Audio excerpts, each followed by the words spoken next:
Hi, this is Bob Trazik, Paranormal Radio, Windy City Hometown Network, www.windycityhometown.com. Today I'm going to skip newspaper clippings because we got a full boat today. We got a lot of things to do on this show. And what I'm going to do actually is I'm going to be picking up on something I did on the last show. I had an old recording I brought in of the transformation scene of Dr. Jekyll and Mr. Hyde from 1908, and we played it on a wind-up Victrola, and it just was not working right. It was going too fast and it was going too slow. I couldn't get adjusted just right. Of course, later on in the evening it played fine, but it wouldn't play on the air. So we're going to, because I had a few people ask about that, so I'm going to play that record on the air, and we're going to finish up that from last show. And then we got some things going on this show. We've got the paranormal research team of All City Paranormal. I got it right this time. And we're going to be talking to those folks. And then we also have somebody entirely not paranormal. I got Mr. Mike Rovner. Mike is a very talented musician. I've had Mike with me a few times before on the airwaves at Ward Radio when I was doing my shows there. And when we pick the shows up again there, he'll start doing that. And then also, too, he's been with us at a few of the locations, at some of the coffee houses and things. We've done some live locations, and we've had Mike perform with us there. So we're going to get going. And tonight's show is going to be Titanic themed. April is the month of the Titanic, April 15th, 1912, so we're 101 years for the anniversary of the sinking of Titanic, and then also, too, Abraham Lincoln was assassinated in April of 1865. So we got a lot of history for the month of April. Okay, let me just do this recording first, because this thing's been on my mind, and we'll get this out of the way. And this is the transformation scene of Dr. Jekyll and Mr. Hyde, and it's from a recording of in 1908. So it's going to sound very scratchy and very hissy. And hopefully this thing will work. It's an electric record player this time.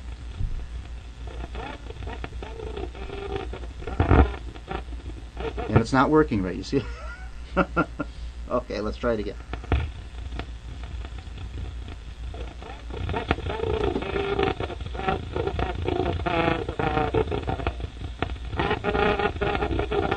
Every time we do this, we have trouble.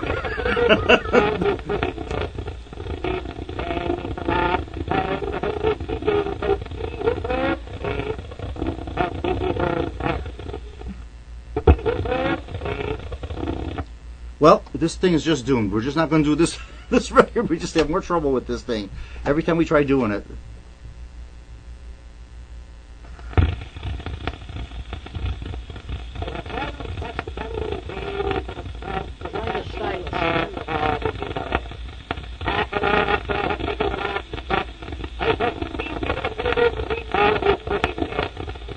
That's about the best we're going to get it.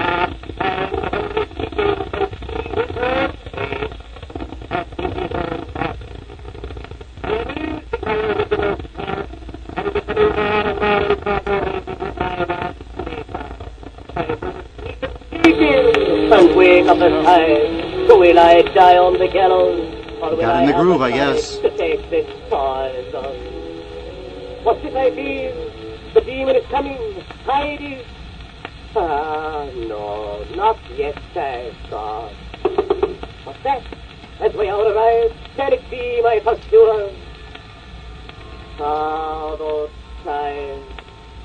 It reminds me of that terrible night when, transformed as I was into that fiend incarnate, I murdered the father of the woman I loved. I must pray God to keep away the demon. Oh, God, look into my heart and forgive my sin. You were right. I was wrong. The fiend is coming. Yes, hide it here. Stop that damn organ! The noise that fills the ear! They come for me! They're going to take me to the gallows! But I don't die on the gallows! Oh no!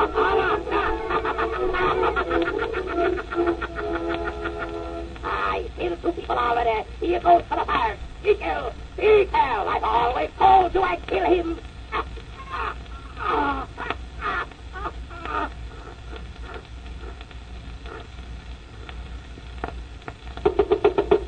Break in the door. Dr. Jekyll, White Hyde.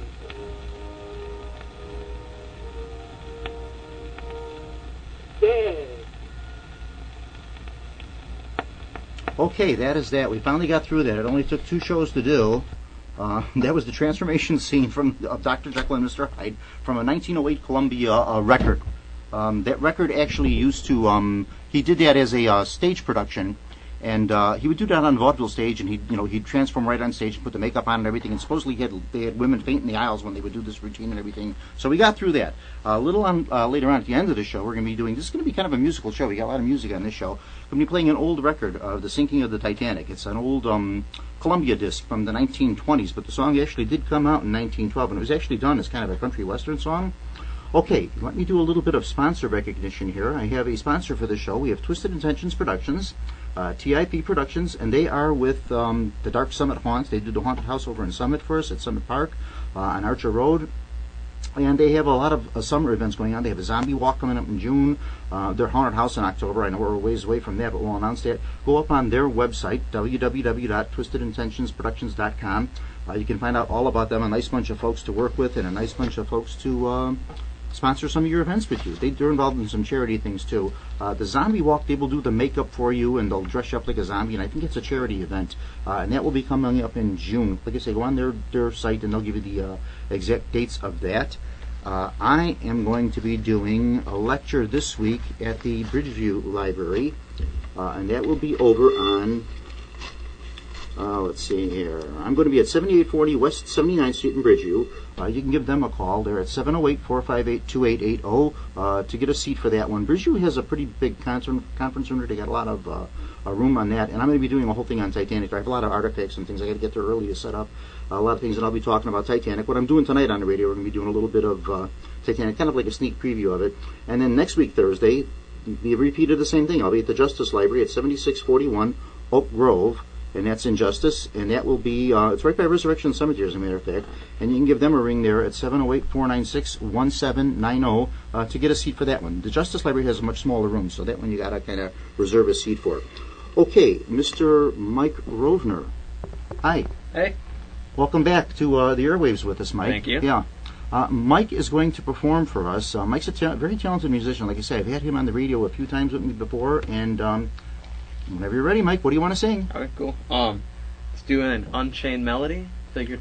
Unchained Melody. That's kind of like a ghostly song. So I figured it's a little paranormal. Okay, go right ahead. So okay, here we go. Mike Rovner performing the Unchained Melody.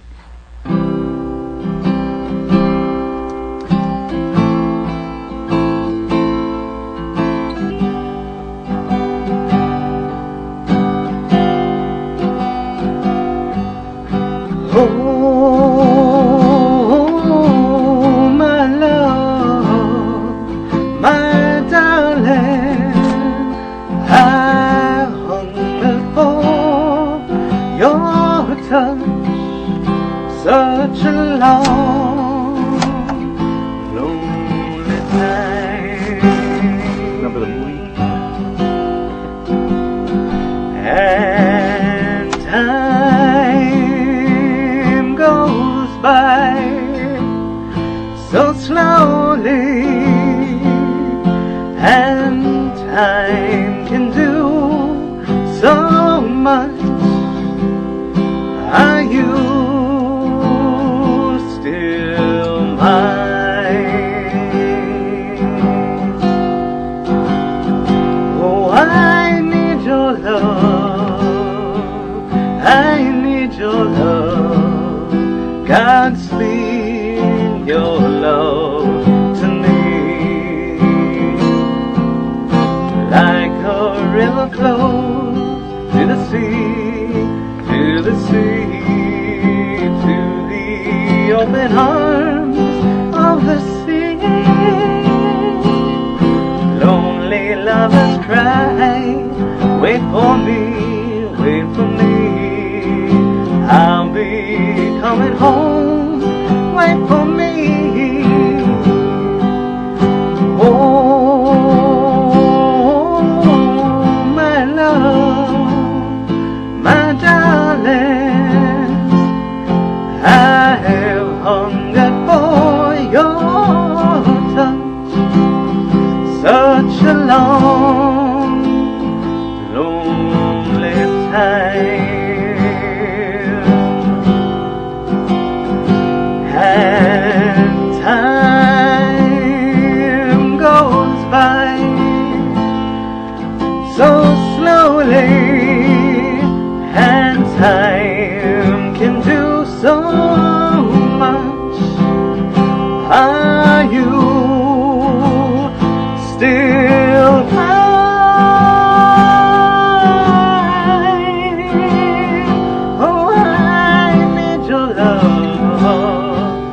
I need your love. Godspeed, your love to me. Like a river flows to the sea, to the sea, to the open arms of the sea. Lonely lovers cry, wait for me, oh wait for me. I'll be coming home, won't you wait for me?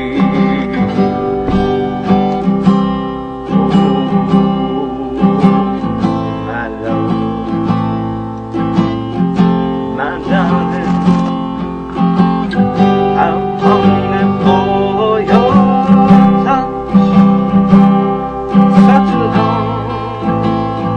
lonely time.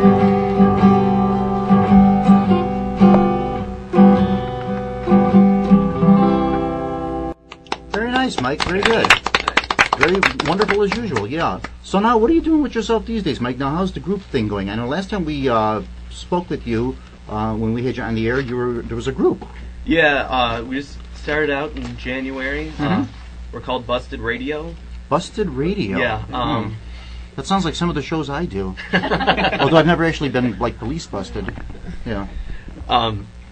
We just started up. We got a gig coming up. The only one we have booked so far is June 26th, I believe. June 26th? That's a private gig, or where are you going to be playing? It's the Brookfield Summer Concert Series. Geez, I wonder how you got that one. Yeah. Since your mom kind of is the, what are you, the park director, Arlene, for God, no. what are you for, over there? I do special events. Mike's mother does special events for the Brookfield Library, but that's right. I'm in cahoots here too, so I'm using her too. So I'm trying to get some speaking engagements and things with Brookfield there. So we use every angle we can. I'm a shameless promoter. I don't care what I do. If you get the gig, I'll do anything I have to. Yeah. Yeah. There's some other things coming up for you too, isn't there? Or no, not yet. You don't. We're kind of in the works for a few things. So Okay. we're supposed to have a website together. It's not actually up yet. So yeah. And like I say, if the group thing doesn't ever work out for you, I think you got a great future as a solo artist too. So, yeah, not to worry about that. Now the Caribou Coffee thing is that's over with. You don't perform at Caribou anymore. Yeah, no. So now they're actually going to be closing up a bunch of stores. Mike used to perform on Friday evenings at the Caribou Coffee, and this morning on the news, Caribou's going to be shutting down a few of their stores and that. So they're kind of in trouble there too. So that's it. And hopefully you get yourself like a regular gig like you had with them. Yeah. Now, this show will be on YouTube. So you go to WindyCityHometown.com. You can get it on the Windy City Network, www.WindyCityHometown.com. Windy City Hometown, that's all together, and then .com. Or you go to YouTube and punch today's date in, which today would be 4/8. Go to YouTube, Paranormal Radio, 4/8/13, and this show will come up. So you can hear it anytime. So you got a much larger audience here than we had at WARG. Yeah. WARG was just live. Whatever we had, and that was it. And then also, too, I'm picked up by... let's see, how do you say this one? Jack FM. That's the name of it? Jack FM? Jack FM, WRHS 89.7. 89.7 in Norwich. And so we're going to be on there too, and we're going to be on that one in the morning, isn't it? They do that one early. 7:30 to 8:30. Gee, I don't know who's going to be listening to Paranormal Radio at 7:30 and 8:30 in the morning. Well, maybe on their way to work or something, huh? On April the 8th. Oh, April 8th, we're going to be on there, okay. April the 22nd. April 22nd, okay, so this month we'll be on that radio station too. Okay, and Mike is going to come back with us a little later on too. We're going to have Mike do another number for us. I'm going to introduce some guests here. We have with us Lisa. Jakey. Lisa Jakey. Jennifer. Jennifer Cecil. And Tony Sibelski. Tony, I know. Yes. Yeah, Tony, I know. Yeah, and these folks are with the All City Paranormal Research Investigative Team. And welcome back, Tony, and welcome to Paranormal Radio. We haven't had you two ladies on before. Bob. Thank you. Nice to have you with us here. And I understand, Lisa. I got it right. Lisa? Yes. You're a Titanic buff, so you're on the right show Yes, for that. I am. Yeah, you're on the right show. So now, what do you guys now? Tony, you do tours and things too. And Yes, stuff. I do. Yeah. Now you got you planning your summer stuff now, and Well, I work for Haunted Hometowns Corporation, Yeah. so it's kind of have to wait for them to give me I the get dates. it. Oh, so you don't do them on your own? No, well, we're talking about doing that. Yeah. Some possibilities. You had mentioned a couple of ideas to me about Yes. the Riverside thing and that. Forest Park. Forest Park, yeah. And I'm also, I guess, going to be learning the Naperville tour. Oh, yeah, That's a good one. Yeah, Naperville. There's a few people that do things in Naperville. They had train wreck there and different things in Naperville and that. Yeah. Right, yeah. It's a historic district of Yeah, Naperville. yeah. I'm doing a Chinatown tour with the Summit Park District, and we've already got that sold out. We had one person cancel, but then we sold that seat real fast, so we got that one sold out. That'll be coming up in May. We got that one going. So April, May, I got all kind of stuff. I got to look at my calendar. Got too many things for April and May. Makes you nuts looking at all this stuff, but it's great. You know, you love having it. Keep it. You know, take it while it keeps coming. You know. Okay, and then you two. Now you have other jobs, I'm guessing, right, Lisa? What do you do for your? What's your? I take care of my children. So you're a stay-at-home. You're a stay-at-home mom, and then Yes. you're a ghost hunter in your spare time. That's my mom time, yeah. How many children are there? I have a 17-year-old daughter and a 7-year-old son. Boy, there's a big gap in kids there. My lord. Well, the 17-year-old, you don't have to worry about her. She's almost out of the house anyway, so you know. And she's a good babysitter. Yeah, too. so there you go. So you can go off and do some paranormal research and some ghost hunting, and she can watch the little one for you. Absolutely. And Jennifer, what do you do full time for your occupation? I'm actually an X-ray tech. My but- brother too. My brother Ray. Oh, incidentally, vote tomorrow, everybody. Don't forget to vote. Yes. My brother Ray is running for the school board in Evergreen Park, and I was trying to get him on the radio here this tonight, but he had some other obligation he couldn't do. So vote Ray Trazek in Evergreen Park for the school board. He's trying to get on that. And every community, I know my town, we got an election tomorrow. Go out and vote for the candidate of your choice. Vote for whoever you like, but make sure you vote. Everybody vote tomorrow. I'm sorry, you are. I'm also a clinical instructor for radiology students. That's what he does too over at High Tech out in Palos Hills. Oh, yeah, okay. my brother Ray. Yeah. I'm at Evanston Hospital. Yeah. Good. Well, good for you. Okay, and so now, how do you go from hospital and that's a paranormal? How do you? It's just something I've always been interested in, and I started doing different kind of investigations just with outside companies, and then I met Lisa, and Now, how'd you hook up with this character over here, this Tony character here, huh? I was hanging out with Lisa. Oh, I get it. Yeah, Okay. I met them at a meet and greet for Bachelor's Grove. Uh-huh. Was it August or September we met? Yeah. It's amazing how Yeah. this paranormal thing works, how so many people are connected and so many people and these different teams and they split off and they form different groups and stuff and everybody kind of knows everybody. It's like one big family here. It is, And just yeah. like in families, they don't all get along with each other No. either, but Yeah. yeah, that's the way that A works. lot of yeah. drama. Yeah. So now, you guys are all anything coming up for you that you're investigating coming up in the near future? Any hot spots? Yeah, actually, April 27th, we are out in Bartonville at the Bartonville Insane Asylum. Now, it's a closed asylum, right? Yes. It's no longer active, Bartonville, right? No. So, What yeah. goes on over there? Oh, well, lots of things.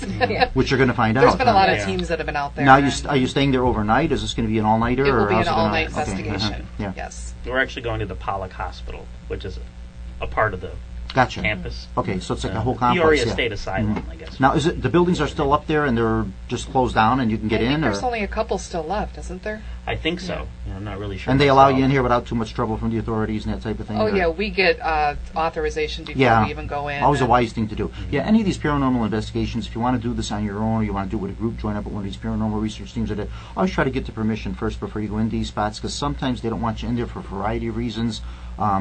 It may just be an unsafe building. You can get hurt going in those places, and you run into all kind of things with the law and stuff like that. So always make sure you get permission first to go in there. Okay, that's what we got for you guys. I'm going to start talking Titanic, and then we'll get back to you guys again, too. I'm going to start this off just by reading something. I don't usually like to read on these shows because I like to do things kind of... I make myself little notes of something, and then I go on with that. But this is from a book. It's called The Wreck of the Titan. This book was written in 1898, and it says, she was the largest craft... Now, this show's going to be on Titanic, so just bear in mind what we're reading here, written in 1898. She was the largest craft afloat and the greatest of the works of men. In her construction and maintenance were involved every science, profession, and trade known to civilization. On her bridge were officers who, besides being the pick of the Royal Navy, had passed rigid examinations in all studies that pertained to the winds, tides, currents, and the geography of the sea. They were not only seamen, but scientists. The same professional standard applied to the personnel of the engine room. The steward's department was equal to that of a first-class hotel. 2 brass bands, 2 orchestras, and a theatrical company entertained the passengers during waking hours. A corps of physicians attended to the temporal, and a corps of the chaplains to the spiritual welfare of all on board. A well-drilled fire company soothed the fears of any nervous ones and added to general attainment by daily practice with their apparatus. So they had daily fire drills on the Titan. From her lofty bridge ran hidden telegraph lines through the bow, the stern, the engine room, the crow's nest, and the foremast, and to all parts of the ship where work was done. Each wire terminating in a marked dial with a movable indicator containing in its scope every order and answer required in handling the massive hulk, either at the dock or at the sea, which eliminated to a great extent the hoarse, nerve-wracking shouts of officers and sailors. You got to remember, this is pre-electric days, so they didn't have microphones, so you just had to shout orders. But they were a little above this. They had telegraph wires that would send the messages through. Now I'm going to skip a little bit, and this is the part I wanted to get to. Unsinkable, indestructible, that's the key word here, unsinkable, indestructible. She carried as few boats as safety would satisfy the law. These 24 numbers were securely covered and lashed down to the chocks on the upper decks, and if launched would hold 500 people. She carried no useless, cumbersome life rafts, but because the law required it, each of the 3,000 berths in the passengers, officers, and crew's quarter contained a cork jacket, while about 20 circular lifebuoys were strewn along the rails. So even though they had 3,000 passengers on this massive Titan ship, they only had room in the lifeboats for 500. Now, this book, and so I'm going to read out of that, it was called The Wreck of the Titan. Now, how much closer could you get? This is called the Titan, and the Titanic was the actual ship. This was written in 1898, so it's 12 years before Titanic, and the similarities are just uncanny. What was written, it was a premonition. Many folks did have premonitions about this ship. Some felt the word unsinkable, and God himself could not sink this ship. Those kind of things were flaunting in the face of God. Not the right thing you want to do. There were some bad omens also on the ship too.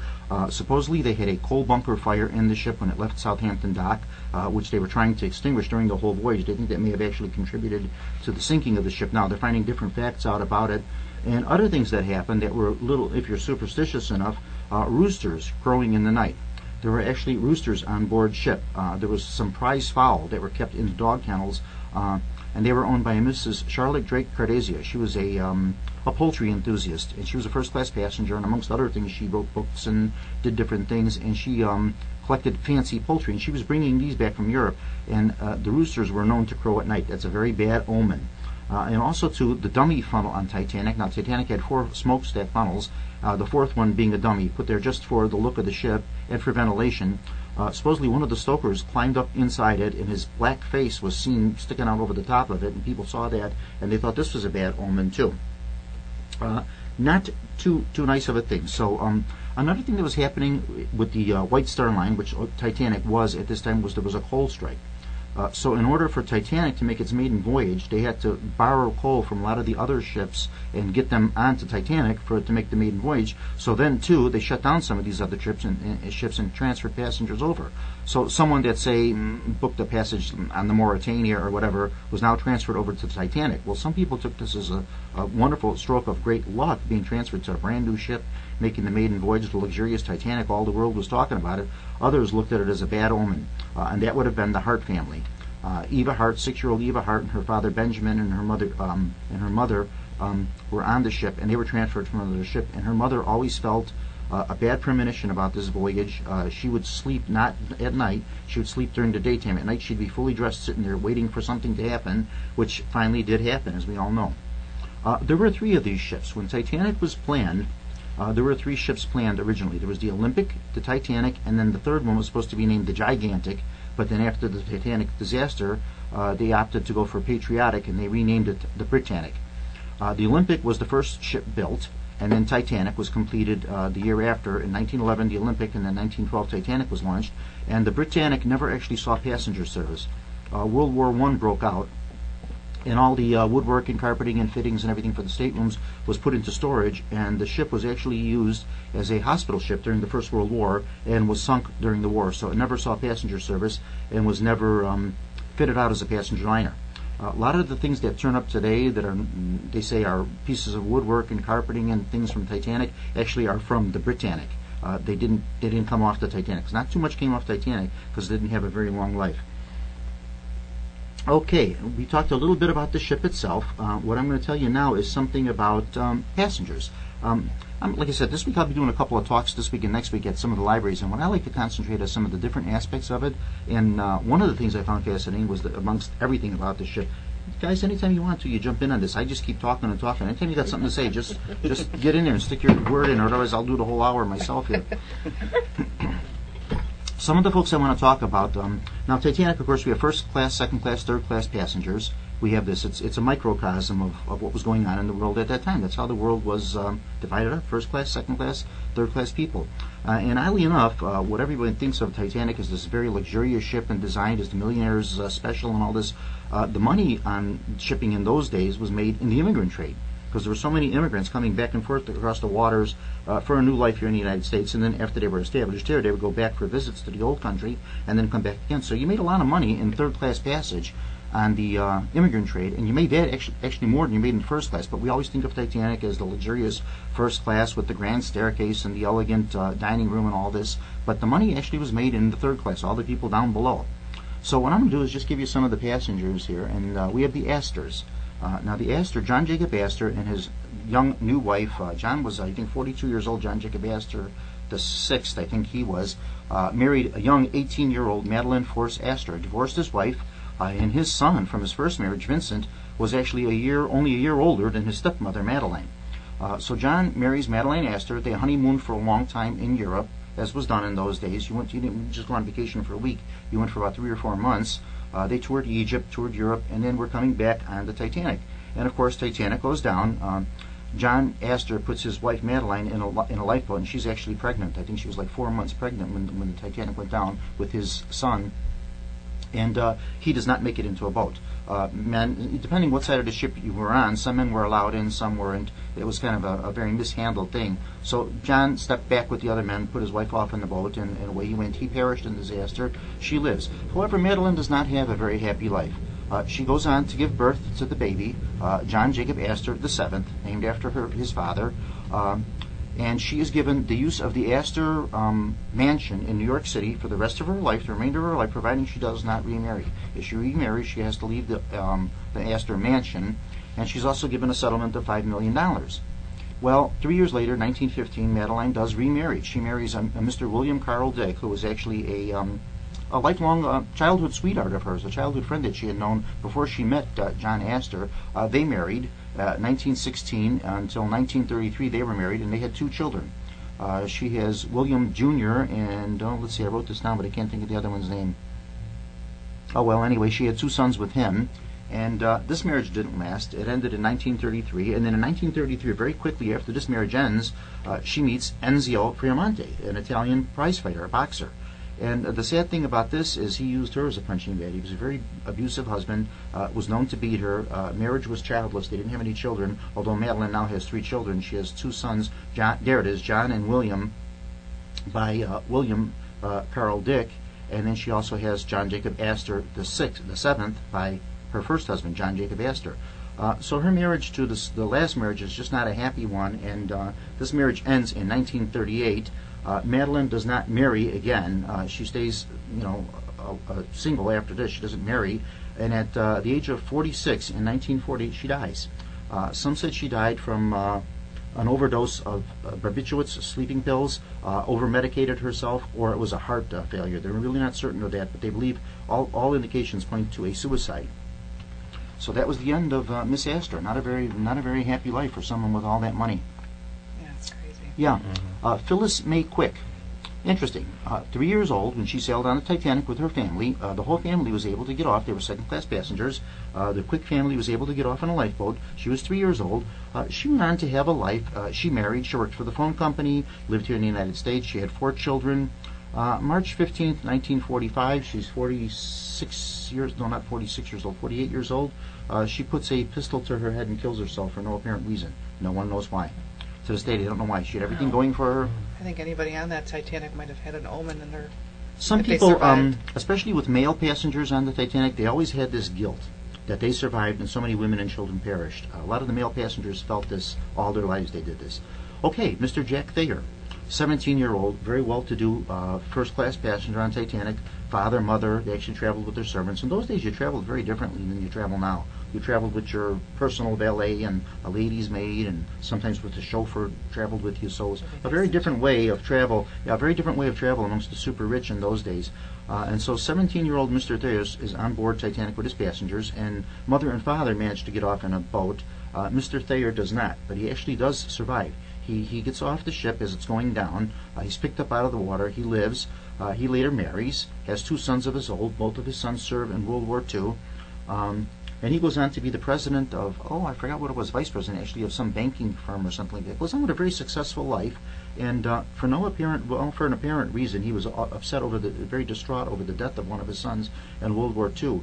He drove his car to the edge of a wooded area took a knife and slit his wrist and slit his throat and killed himself. He was found in the car that way. There again, we don't know if he was just haunted by hauntings from the Titanic, or it was just a deep depression, something that we can get over. Mr. Fred Fleet. Mr. Frederick Fleet, he was the lookout. He was actually the man that was in the tower, in the lookout tower, and saw the iceberg, rang the bell 3 times, gave the thing, iceberg right ahead. That's what he saw.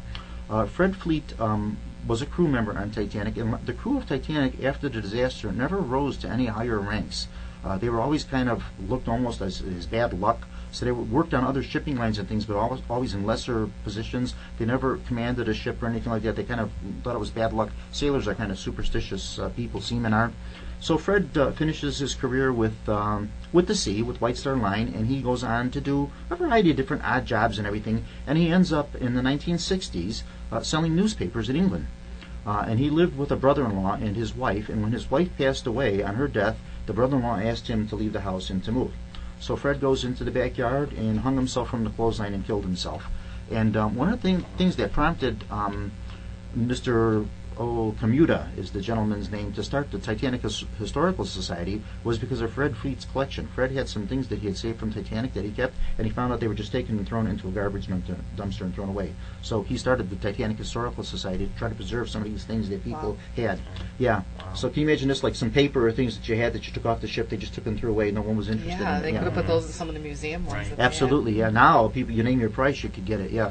Did they know the reason why his brother asked him to leave the house? Well, what it was his sister he was married to. So after she died, he was the brother-in-law. Oh, he's the brother-in-law. So he just asked him to leave. So I guess he became depressed over that, and he hung himself from a clothesline, and that was the end of him.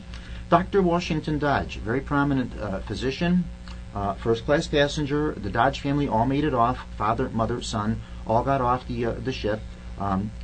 Later on, he went on to have his career in medicine picked up. And in those days, after a disaster like this is 1912, you had no such thing as grief counseling. Psychiatric help was very minimal. It was just starting to come into its own, but it wasn't very widely used. So you were just kind of expected to pick yourself up and go on with your life. There was nothing else after this. So that was it. You didn't get any kind of counseling or anything to help you along. So if you felt a depression or you felt any bad vibes from this, you just dealt with it yourself as best you could. Kind of repressed it away. Maybe and that's that why was it, down right. the road somewhere. So Dr. Dodge, being a first-class passenger, he survives. He actually just asked to get into the lifeboat, and the officer said, sure, go right ahead. So he stepped into the boat. He did nothing wrong. He didn't push a woman out of the way or anything to get in there. And he went on to have a prominent career in the medical profession and in investments and in banking, and he became involved in a scandal again, some sort of a scandal, which he was kind of indirectly involved with I think it was something to do with trading stocks illegally.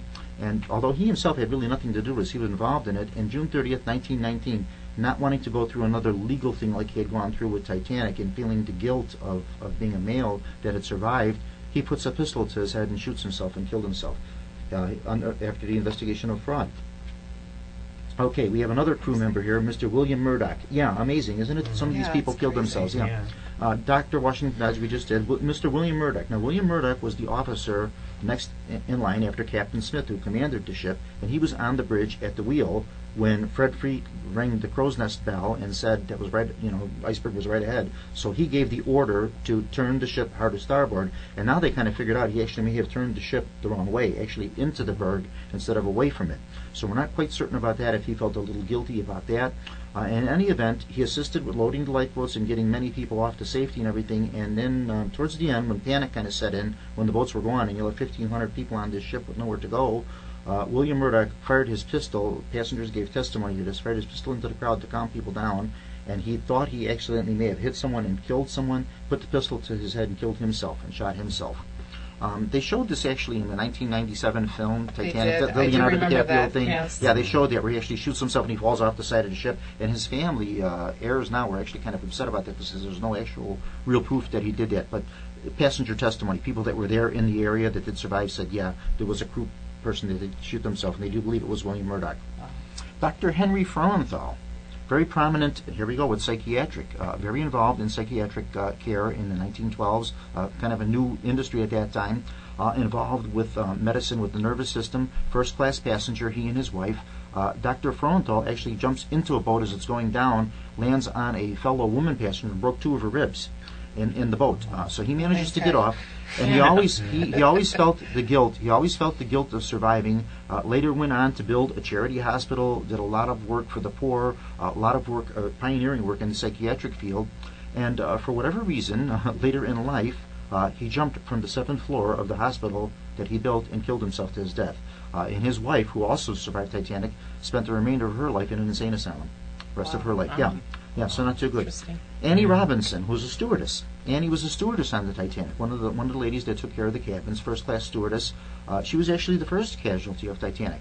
After Titanic was over, Annie, of course, lived in England, and she, of course, they were taken to New York, and then from New York back to England, and she had a daughter that lived in Boston, so she was making a crossing 2 months later after Titanic, or was it in September? Maybe it was September. It was a few months later. She was making a crossing back to visit her daughter, and the ship she was on, the foghorn started blasting. They came into a heavy fog. The foghorn started blasting and blasting and blasting, and it panicked her, the noise from it and everything, and all the memories of Titanic came back to her. She ran out of the dining salon and jumped over the side of the ship and drowned herself. Wow. Yeah, she just couldn't deal with the panic, with the whole thing of reliving it again. I could blame her for that. We have a third-class passenger, Mr. Juha Niskanen, a third-class passenger from Finland. Very rare for third-class men to survive on Titanic. The odds were easier for a dog to survive on Titanic than for third-class men in particular, because they were down on the lower parts of the ship. They had a lot of barriers to get up and that kind of thing to get up there. Mr. Niskanen was relocating from Finland to the United States, went out to Colorado, tried his luck at panning for gold, wasn't too successful at that, migrated back to Finland, and tried the same thing. He was hunting for gold in Finland. He had a little cabin in the outback in the woods, and was very despondent over not finding gold. He lit fire to his cabin and burned himself, committed suicide, killed himself. Yeah. Painful way to go. Yeah. Way to go. Yeah, what a way to go, isn't it? Yeah. 500 people survive, and how many really led a good life after that? Mr. John Morgan Davis, 3-year-old passenger on Titanic, traveling with mother and father. Father did not survive. Mr. Davis did, carried off in his mother's arms, survived. Later on, in 1951, he became despondent over a divorce with his wife, overdosed on barbiturates, for whatever reason. So these are some of the ends of some of these people. Eva Hart. Now, I had mentioned the Hart family earlier, that Mrs. Hart had always felt this premonition about being on Titanic. Eva Hart was 6 years old. Her mother and her were able to get off into a boat. They were second-class passengers, and they were actually migrating to the United States, and they were going to Canada. And Mr. Benjamin Hart was her father, was going to open a drugstore. He was actually a druggist, and he was going to open up a drugstore in Canada. So they were going to migrate to Canada, and what happened was, of course, the father perished, left Eva and the mother penniless here in the States, so they went back to England and lived with family back in England. And Eva always said, later in life, when she was in her older age, she became a very outspoken person about the Titanic, and she talked. And in these taped interviews you'll see with passengers and with people, survivors, a lot of times you'll see Eva Hart. In my presentation I do at the library, I got some photos of her too. And she said that her mother always felt this premonition that what they were doing was wrong. They should never have gone on this ship, and she was right. And that was it. She became a big spokesperson for Titanic, although how much you actually remember at 6 years old, I don't know. She probably remembered a lot of what people told her rather than her own. You know, she was just a little girl, a little 6-year-old girl. They put in a lifeboat and away she went, and that was it. So what she actually remembered. But then again, something like this may have made an impression on your mind. So traumatic. Yeah. Mm-hmm. Right. Then we have the unsinkable Molly Brown, probably one of the more famous characters on the ship. She never liked to be called Margaret. Her actual name was never liked to be called Molly. Actually, no one did. Her actual name was Margaret Tobin. A Denver millionaires. Her and her husband struck it rich in Denver. They were dirt poor people. They just struck it rich in silver mining in Denver. And Molly always aspired to be into the upper echelon. She always wanted to be in society and that, and was never quite accepted like the old money people, like the Astors or the Guggenheims or the Vanderbilts, old money families. They were new money, so they were never really accepted. Although she had the money to certainly be able to travel first class on Titanic, she could do what she chose to do, but she always aspired to be accepted into society like that. And Molly actually got off in a lifeboat and actually took charge of the lifeboat. They had one crew member in their boat, and she organized the ladies into a rowing party, and she tried to get them to go back with the boat to pick up people in the water, people that were struggling in the water. They wouldn't do that, but she actually organized the lifeboat and got the ladies organized into rowing in it, and thereafter she became Molly Brown, the unsinkable Molly Brown. And she died from, I think, heart failure in the 1940s, about 1945. Violet Jessup, interesting lady. Violet Jessup had a real interesting biography written. It was called Titanic Stewardess, because she was actually a first-class stewardess on the Titanic. Violet had what it took to make the grade to be a first-class stewardess, and now this is at an age when women didn't do a lot of working outside the home. 1912, just about the only options for women working were school teaching, maybe clerking in a store, or prostitution. That was about all the women had for options. There was not much else women did in those days. When you married, you took care of your family and your home, and that was it. You didn't work. So Violet chose a different life for herself for financial reasons. Her mother needed the money. The father had passed away. They were in English, and so she chose to go to White Star to work, and she had what it took to make a first-class stewardess. She was on the Olympic, which was the first of the three sister ships, and the Olympic actually had a collision with another ship in dock. It was called the Hawk, and they had a collision. It did some really bad damage to the Olympic, so the Olympic had to go into dry dock for repairs and everything, and she actually served on the Olympic. And then, of course, when Titanic was built, they took some of their more experienced people, and they transferred her over with some of the other crew and stewards and stewardesses to the Titanic. So Violet gets off on a boat, one of the later boats to get off, which was mostly filled with third-class immigrants, one of the last boats off. She gets off on the Titanic, and when she's in the boat, she stands and turns around, and someone handed her a baby. She had no idea whose baby it was, where it came from, who gave it to her. She just took the baby. The whole time when she was in the water in the lifeboat until they were picked up by the Carpathia, she held this baby in her arms. She was picked up. They were taken on the Carpathia. She was on the deck, and she says a woman saw her, rushed up to her, took the baby out of her arms, and that was the end of that. She never saw the baby or the woman again. Never thank you, nothing. All of her life, she never did. So years later, she retired in England after she was retired in 1967, and she decided to write her memoirs about her years at sea. And then also, too, Violet also had the misfortune of being on, now she was on all three of the ships, the Olympic, the Titanic, and then the Britannic. She served as a nurse during the First World War, and she was on that ship when it sunk, too. So after this, White Star asked her to come back to work for them. She says, no, that's okay. So she survived that one. She survived all three collisions on all three ships. She had two sinkings and one collision on the Olympic. So after that, White Star wanted her to come back after the war, and she wouldn't go back to White Star for obvious reasons. Yeah, she transferred to another line, And she retired to her little cottage in Suffolk, I think it was, in England, and she retired to a small picturesque thatched cottage there in retirement, and she took up driving, which she never did before, and became a very independent woman living on her pension, and that was it. And during real violent thunderstorms, her telephone in her house would tend to ring, ring, ring, ring, ring, and it wouldn't stop, so she would often just take it off the hook. So one time it did this, and she picked up the phone, and she answered it, and the person said, "Are you the Violet Jessup that was a stewardess on the Titanic?"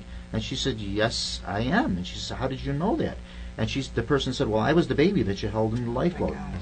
She says they never connected again, and she doesn't know if it was a crank call, and she related this to a man that was doing her biography, and he says, "Well, you must have told someone the story or something." She says, "No, I never related the story to anybody but you that you're writing my biography," so the person had to be legitimate, but in any event, they never connected.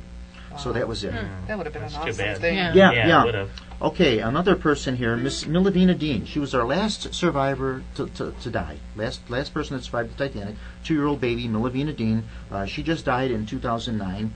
And Milavina Dean actually had the suitcase that her mother took off the Titanic. She was one of the fortunate ones that actually took time to pack a little something and bring it with. Yeah, most people didn't. When you got off the Titanic, you left with what you had on, and that was it. Well, most people didn't think it was sinking. They expected to come back on the ship. Sure. The first boats to go off, they actually had a hard time filling them. No one wanted to leave the ship. They thought they were safer on the ship than in the boats. Of course, at the end, as the ship's going down, it becomes more apparent they're in trouble, and then there's no question people want to get off the ship. So Milavina Dean is a 2-year-old baby. She gets off the ship, survives, goes on, has a normal life, very productive, and then later in life she too becomes a big spokesperson talking about Titanic. And what do you remember at 2 years old? Nothing. She remembers what she was told. But what happened to her was she had to go into a old folks home, into a retirement home, a senior center, and it was costing her a lot of money. And she went through all her savings and everything. She was forced to sell some of her Titanic memorabilia to pay for that. So who comes to her assistance? None other than Leonardo DiCaprio and Kate Winslet, stars of the 1997 film, and they managed to pay her debts and take care of her in the nursing home and take care of her stuff. Yeah, That's awesome. Yeah, that was very nice of them to do that. Then we have the story of the Navratil twins. They were two twin brothers, and they were coming from France. Now, Titanic went from Southampton, and you stopped in Queenstown, Ireland, and then from there to Cherbourg, France. You picked up the last of your passengers that were on their European vacations or whatever, and then you came across to New York. So the Navratils boarded with their father, and he actually traveled under a different name, which added to the confusion. I think he went under the name of Morgan or something. He took as his name, so no one would know. And actually what was happening was he was kidnapping the boys from their mother. They were divorced. They were going through a divorce, and the mother actually had custody of them, and he wanted to take custody of his sons, so he was kidnapping them, put them on the Titanic with himself, and they were coming to New York, and they were going to start a new life in the United States. Well, of course, he puts the boys in the lifeboat, but then he himself perishes, so no one knew who they were. And the newspapers put the boys' pictures out and everything like that, and the pictures circulated everywhere into Europe and everything, and then the mother was actually able to connect with them, and the Navratilles both managed to live a very productive life and died in their 90s, both of them. Not too much before Milavina Dean died. Mr. Douglas Speeden, if you've ever seen any of the pictures of Titanic, you've seen some of the more famous ones. They were called the Father Brown photos. Father Brown had a very short voyage on Titanic. He boarded on Southampton, and he got off in Queenstown. He was asked by some first-class passengers, because they liked him, if he would like to continue on with them to New York, but he said no, he couldn't. He had parish duties that he had to attend to, so he got off in Queenstown. But for the couple of days that he was on there, or the time he was on there, he managed to take a lot of photos. And one of the more famous photos you see is a little boy spinning a top on the deck with his father and another male passenger looking on, and that is the little 6-year-old Douglas Speeden. They were a first-class family. They traveled in style with their family, a nurse, who's in the photo, and she's actually kind of hidden by another passenger standing in front of her. So they traveled with their nurse, they traveled with a retinue of servants and everything, and the whole party managed to get off in a lifeboat. And the book written, because he got off the boat with his little toy stuffed teddy bear, and he actually wrote a children's book called Polar, the Titanic Bear. That was written for him. However, he does not meet a very happy ending. Not too many years later, in 1915, he dies in one of the first automobile accidents in the state of Maine. Yeah, they relocated to Maine, and he dies. Yeah, so he survives the Titanic, and he gets killed by a car crash. Was involved in a car crash, and then he went to the hospital and stayed there for a few days and just didn't survive. Okay, I'm going to stop with Titanic stuff here, and then we'll continue with some more paranormal here. We've got about 15 minutes to go here. We'll take a little more time. Mike, you want to do another song for us? Sure. That way I can take a break. I can get my wind here, you know. Yeah, all this talk and just blah, blah. I told you, I just go on. So you got to jump in. Otherwise, I just keep going. It was very interesting. What are you going to perform for us, Mike? I was going to play Fire and Rain. Okay, go right ahead. Mr. Mike Rovner performing Fire and Rain.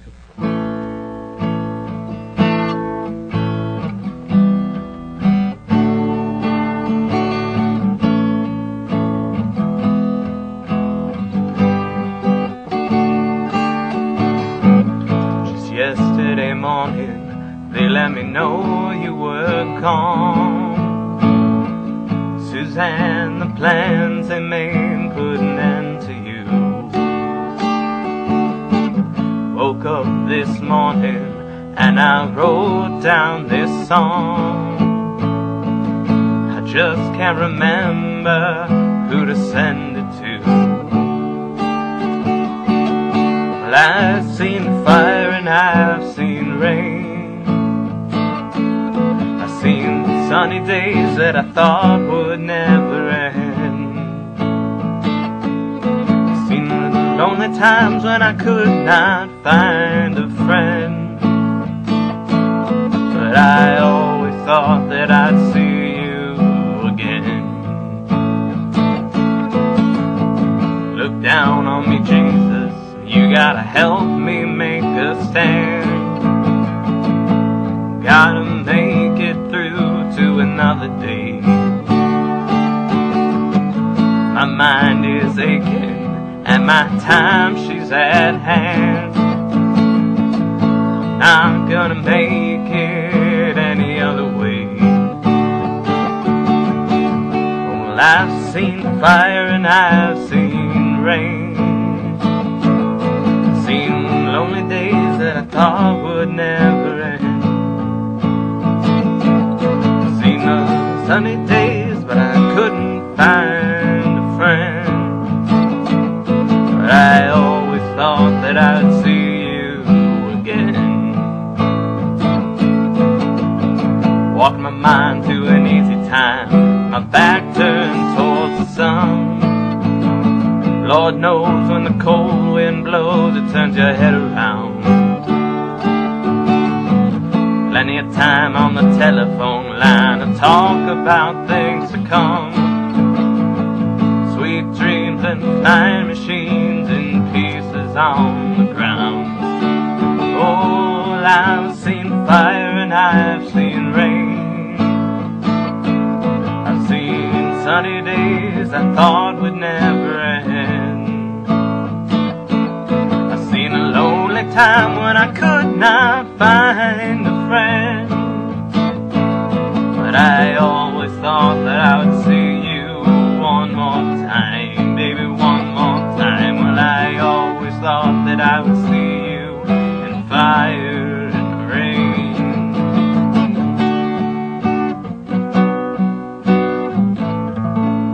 Very nice, Mike. Thank you. Mr. Mike Rovner performing Fire and Rain. Which one do you like better, the fire or the rain?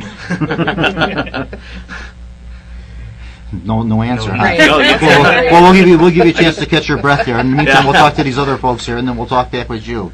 Okay, All City Paranormal. Now, you, Lisa, you're the Titanic aficionado, huh? Yeah, yeah. What interesting facts do you have about the Titanic here that I may not know? I'm learning things all the time. You know a lot more than I do.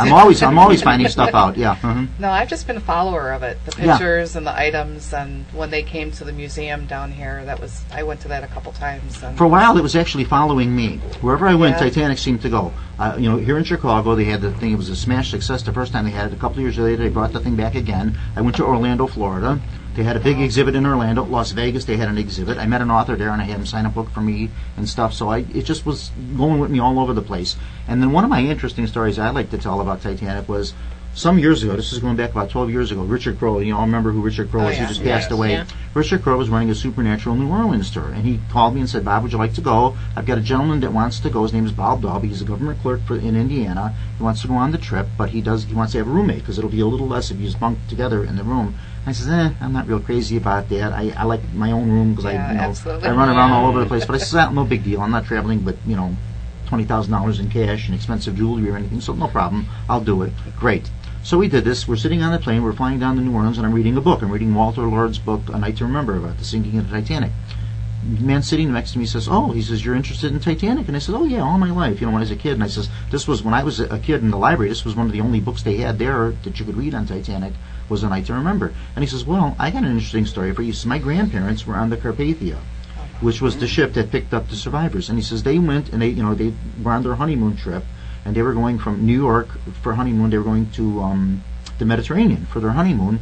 And he says, then of course they got the message of Titanic and went and picked up the survivors and everything, and they had another couple that doubled up in their cabin with them, and he says they wouldn't tell them that they were on their honeymoon and everything. They told them they were married already for a couple of years and stuff. And he says she wrote a letter, my grandmother wrote a letter, all about her experiences and this and about that, and posted it. And he says, "I have the letter." He says, "Would you be interested in a copy of it?" Wow. Would I be interested in a copy of it? You better believe I would. I'd be Holy interested. cow, yeah. I'd be interested in getting the real thing. Yeah. Well, unknown to me, this was Bob Daubie, the guy sitting next to me. He was actually my roommate on the trip in New Orleans. So we bumped into each other a couple times here and there on the trip and everything. We exchanged addresses, and how that goes. And I figured, yeah, sure, right. Never hear from him. Within a week, I got this thing sent through the mail.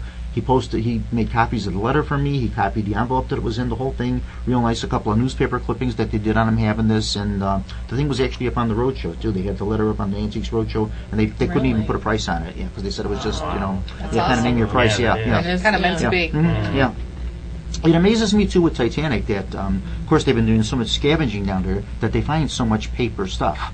I know. Paper, leather, You and would clothing survives. would think where that metal and paper other things would. deteriorate. It's amazing. Yeah. Right.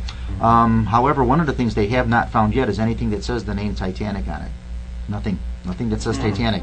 So there's a story about that. Which ship actually sank? Was it the Olympic or was it Titanic? Wow. hmm Yeah. Now the Olympic was actually damaged. Like I said earlier, it was damaged in a collision with the Hawk, and it caused some severe damage to the ship. And they managed to repair the ship and everything, but now it was damaged goods. So the story that's been floating around with this is that White Star Line was having trouble with the insurers. They wouldn't underwrite the ship. So what they actually did is when the Titanic was finished and both ships were in dock, they just switched the names. So the Titanic became the Olympic became the Titanic, and they actually planned to sink the Olympic and collect on the insurance on it, since it was a damaged ship, and keep the Titanic. So they says, which ship actually sank? Was it the Olympic or the Titanic? Well, I believe it was the Titanic that went down, but there's been that story floating around, and they said, well, nothing's ever been found with a name on it, But it was easy enough to That's switch. interesting. It was easy Oh, enough yeah. to switch names. I mean, there was Right. no problem, And then, of course, the letterhead on stationery and things, you could switch that very easily, not a problem. So it's just an interesting story. I don't think, however, they counted on an iceberg being there and hitting that. They probably had something. Wow. Yeah, they probably had something else, in mind for sinking the ship. I always said if there was ever a way to because I scuba. I said if there was ever a way that they could raise that up enough and people could actually dive down to it, I'm like, that would be a really cool underwater investigation. Yeah, Do a paranormal investigation. a Yes. paranormal investigation in particular. Yeah, Yeah, exactly. Yeah. I know of no hauntings actually on the wreck site itself. Mm-hmm. However, people say they have bad experiences with the things they bring up from the ship. Right. They call them Yeah. hauntiques, I've heard like a that. lot of the china, a lot of jewelry, a lot of things that they Yeah, bring up. those are a lot of residual sticks to those things anyway. So. Yes, it does. Yeah, we all know that in paranormal how that Yeah. works, Yeah. right? Yeah, with those Yeah. things. Yeah. Yeah. The only thing they have for public sale that they sell to the public is coal. They bring coal up from it and they sell these little fragments. I guess they bring up a chunk of coal and they break these pieces and they sell them for like $20. I got a couple of these things myself that were given to me as gifts and stuff. And And they had a shortage of coal back then. yeah, It's amazing. Yeah, the coal was actually transferred. Right. From other ships for them. It took Right. 825 tons of coal a day. I think that thing burnt. Oh, and, yeah. and this was in the days when it was all hand shovel too. Sure, So yeah. And there actually now is in the works a Titanic 2. There's an Australian billionaire who's building a ship called Titanic 2, and he's already got millionaires. They're going to go for they're going for like $1 million suites for the first class, and they're going to actually have it first class, second class, third class, and they're going to segregate the classes. Probably what you pay now for a third class would be what you paid for first class in 1912. Back then, you probably pay about $4,000 to go on a third class trip on this thing now. Is it going to be Shovel similar coal. to the Titanic? It's going to be identical replica. They're going to have replica? all the cabins built the same way. They're going to have the whole thing done that way. Of course, state-of-the-art stuff. They're gonna have Plenty of more lifeboats. lifeboats. I Oh was yeah. gonna say, Yeah. Otherwise, I'm not going. They were showing- I wouldn't go out. That's a good idea. They're going to have too many lifeboats. this Yes, time. they are. Yeah. In actuality, they do. Each lifeboat holds 500 people. They're all covered boats, and they're all like self-propelled. So they're not just like the old wooden lifeboats, that kind of thing like that. Yeah. No rowing. Titanic, in actuality, even though they did not have enough lifeboats, they actually met the requirements.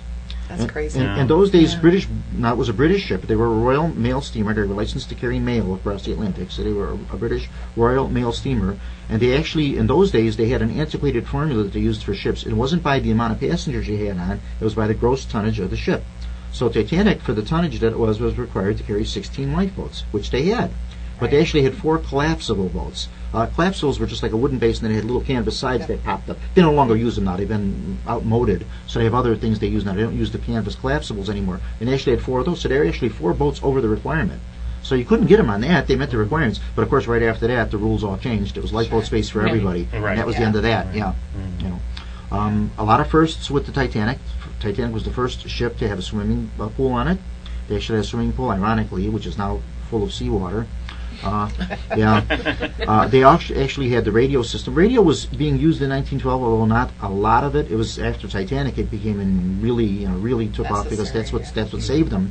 And the old call they used to use was CQD. When you sent a message out over radio, come quickly, distress. Well, they had a new call. It was called SOS, save our ship. The Titanic was the first ship to use the SOS distress call. Yeah, the first one to use that. So they had a few firsts with the Titanic. Captain Smith himself, whatever happened to him? People have always asked that. I made a few notes about Captain Smith. Supposedly he went down on the bridge as a good British sea captain. He went down with his ship, and that was the end of that. Then there's another story that they said he actually had a child in his hands, swam up to a lifeboat, put the child in, and then swam off, met his demise, met his death. Another story surfaced in the 1920s. There was a man, like a derelict man, that hung around, of all places, Cleveland, Ohio, who claimed to be Captain Smith himself. That he actually survived the sinking, got off secretly somehow, and managed to migrate over here. It kind of became like an Anastasia thing, like the Tsar's last daughter, one of those type of things. And then it was disproved that it wasn't him. So they don't really know exactly, we know he died, but they don't know exactly what happened to him. It wasn't a suicide. They believe he did, like the sea captain he was, go down with the ship. And that was supposed to be his retirement voyage, too. He was 62 years of age. After Titanic, it was going to be his last trip, and he was going to retire to England, and that was the end of that.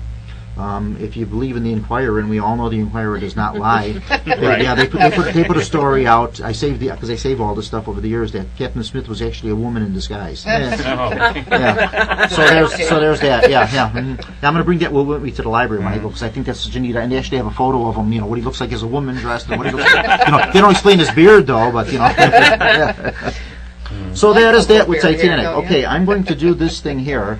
This is a recording that there were actually 2 recordings that came out. They did a piano roll of this too for player pianos back in those days, and they did a recording on this on Edison. All the companies did a recording of it. This one happens to be at Columbia, and it's called "When That Great Ship Went Down," and it's about the sinking of the Titanic. And we're going to see if this thing works, and we'll play it. I haven't had too much luck with the recordings lately here, and we're going to play this for you. It's an old '78 recording, so the sound quality's not the best on this.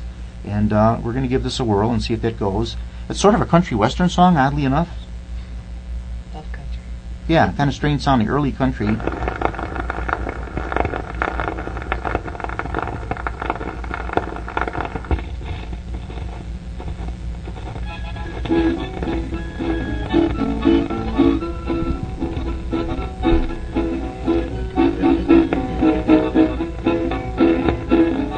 Kind of strange sounding. Is it something that you would associate with Titanic? It was on one Monday morning, just about 1 o'clock, when the great Titanic began to reel and rock. Then the people began to cry, saying, "Lord, we're gonna die." It was sad when that great ship went down. It was sad when that great ship went down. It was sad when that great ship went down. There were husbands and wives, little children lost their lives. It was sad when that great ship went down. When they built the great Titanic, they said, what could they do? They said they built a ship that water could not go through. But God with his mighty hand showed the world he could not stand. It was sad when that great ship went down. It was sad when that great ship went down. It was sad when that great ship went down. There were husbands and wives, little children lost their lives. It was sad when that great ship went down.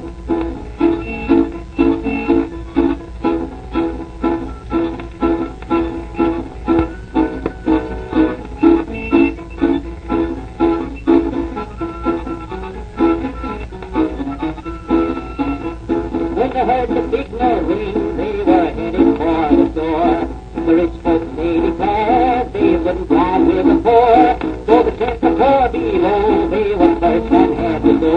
It was sad when that great ship went down. It was sad when that great ship went down. It was sad when that great ship went down.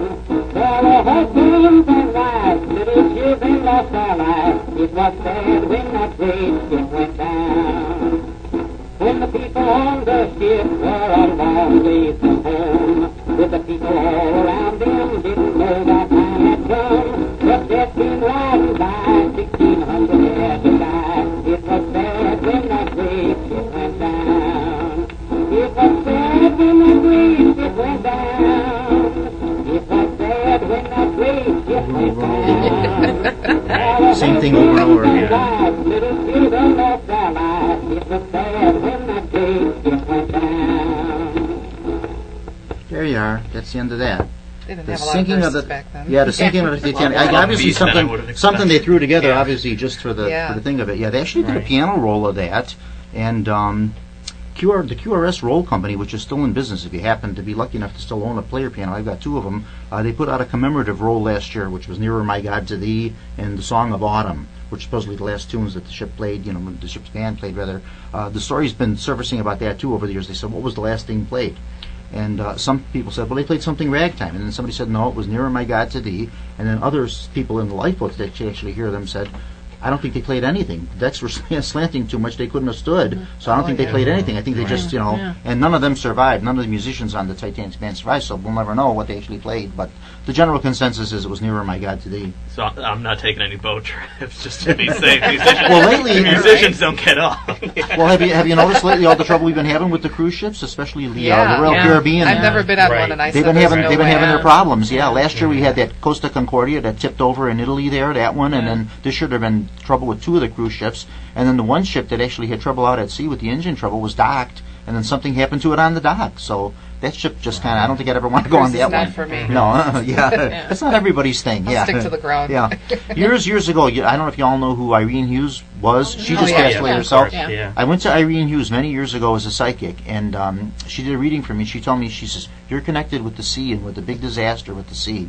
And I had been a member of the Titanic Historical Society, so I figured, well, that's what she's referring to. And she says, you yourself shouldn't be crossing the ocean.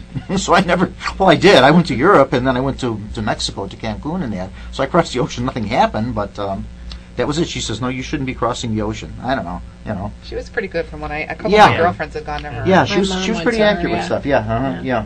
So that is it for that. So All City Paranormal. Tony, Lisa, Jennifer, anything in closing here, Tony? Well, Lisa might have a few more places that we're going to be going to. So, Oh, yeah. So if you want to Yeah. mention those. Sure, go right ahead. And then you guys got usually have a website too, right? Yes, Then I'll go bring your Yeah. website. Yeah. Mhm. The webpage is allcityparanormal.webs.com. Okay. Let's see, April, I'm trying to think. June 22nd, we're going to the Rhodes Hotel in Indiana. Okay. So that's an overnight. Mhm. And then we're also, actually, Tony and I are going to the Stanley Hotel in Estes Park, Colorado in November for a fundraiser for Okay. Lost Limbs Foundation. Lost Limbs And Foundation. There'll Oh, be okay. some chip coffee and some celebrities will be out there that Oh, celebrities. Who are you gonna have? investigating What kind of with- celebrities are you going to have? Chip Coffee's one of them. He used to be on Paranormal Oh, these are States. paranormal people. Yeah. Yeah, Okay. they're all Yes. paranormal. He's a psychic. Okay. All right. He's a psychic medium. Mhm. So we're going to do the meet and greet and do the private investigation with Now them. these are open to folks outside your team too, if they want to come, right? Yes, that actually, with the Lost Limbs Foundation, actually, Okay. it's a little pricey, but we figure a couple of us can go and Sure. experience. That's the Colorado What affair. cost? Yeah. Okay. Yeah. That's where the Shining was. And then a not little more filmed. closer to home now, the Indiana, the Rhodes. The Rhodes Hotel. Yeah. Now, what would something like that run if people's interested in maybe just getting started, or maybe somebody just out of curiosity wants to see what a paranormal investigation is about? Somebody that's never done it. Well, some What would of the something like bigger that? places it varies in price. This one is $40 a person, and we try to keep the group smaller so there's no tainting of any of the evidence that we have. See, that's what I do too. I like even when I do the tours, I like smaller groups. I don't like the larger groups. I like it more personal. Definitely. I like to do Yeah. like maybe 15 people tops. That's it. Yeah. You know, because then I kind of get my hands on. I know who's walking in what direction and where Right. they're at and everything. I And- agree yeah, with that. Yeah, I like Yeah. small. I like smaller 50 groups. people yeah. on a tour is not a lot of fun. Yeah, it's a little harder to It is manage. Yeah. very Yeah. Yeah. My big thing is audio. I do the audio for the team, Mhm. so I like we split up into groups and do a couple people, so there's no tainting of any of the EVPs that we might capture. Now you guys do these investigations overnight, so you stay there. You get there early and you stay overnight, and A lot of them you get there some of them are pretty good about letting you there whatever time you want, 4, 5, 6. I know the Rhodes Hotel, we're between 7 and 8. We have to leave before the sun comes up. So, and a lot of them are like that. oh, but then you got to be in your coffin anyway. You got to eat that. Yeah, right. Yeah. Off to with a Dunkin' Donuts coffee What do you and think? on the road. What do you think? Somebody I will do be holding this, it open What do you for think I us. do this show at 7 in the evening? Because I got to be in my coffin. I can't come out before then. That's so I right. gotta, That's yeah. right. We were talking about that last week, and not last week. The last show we did here, the Creature Features. Remember Creature Features? If you're old enough to remember that, 10:30 at night on Saturdays. No. Marty McNeely, that used to host that show. Creepy ghouls and grisly ghosts and whatever it was. No, I don't remember that he one. passed Yeah, away, I did. and in his obituary they put the thing that he used to say, for Creature Features when it opened. Yeah, in his obituary. Yeah. Well, I don't know if I wrote it down. I did have it written down. Maybe Okay, I I didn't don't my know last, that show. my last Was show that notes. bad? No, it was great. No. They used to show all the horror films. It was on Saturday nights. You're And so it had young, the that's why you don't remember it had those that real songs. creepy music that it opened up with, and the creeping coffin lid would open up, and that's how the show started. It was called Creature Features, and they showed all the old horror films. Anyway, I wrote it down someplace, but he just passed away. So that's a little bit of like Chicago history that's gone from us too, Yeah. because it was great. It's funny that no one ever picked that up again. Although we still have Mr. Svengoolie, Yes. Right. Mr. Son Yeah, Svengoolie, I do remember him. Yeah, Yes. he's still around now. They have the son of Svengoolie now, though. That's Rich Kaz, and I Right. think he just had a heart attack or something too not long ago, didn't he? Oh, did he? Something he had, yeah. Okay. So yeah, Mhm. yeah. He does that, and he does the Stooges too, and that. Okay, With the, Oh. on Saturday nights, I think he still does those. Uh-huh. nice. Mike, you want to do another song? Sure. What do you got for us? You got something supernatural or paranormal, or do you got the theme song to Creature Features, or No, sorry. that would be kind of a hard one to play on guitar. Are you thinking I about think coming it was with us called. on one of our I think it was investigations, called the right? Marionette's. No, not the Marionette's Funeral. The Marionette's Funeral. That's a good trivia question in case you want to know. The Alfred Hitchcock theme. Da da da da da. Yeah, da. yeah. It's Marionette's Funeral. That's the actual name of it. Oh, So if okay. anybody ever asks you, we know it as the Alfred Hitchcock theme, but it's actually Right. Marionette's Funeral. But I don't know what the Creature Feature one. What are you going to sing, Mike? I was gonna sing "Ain't No Sunshine." Ain't no sunshine when she's gone. Go ahead. Okay. Mr. Mike Rovner.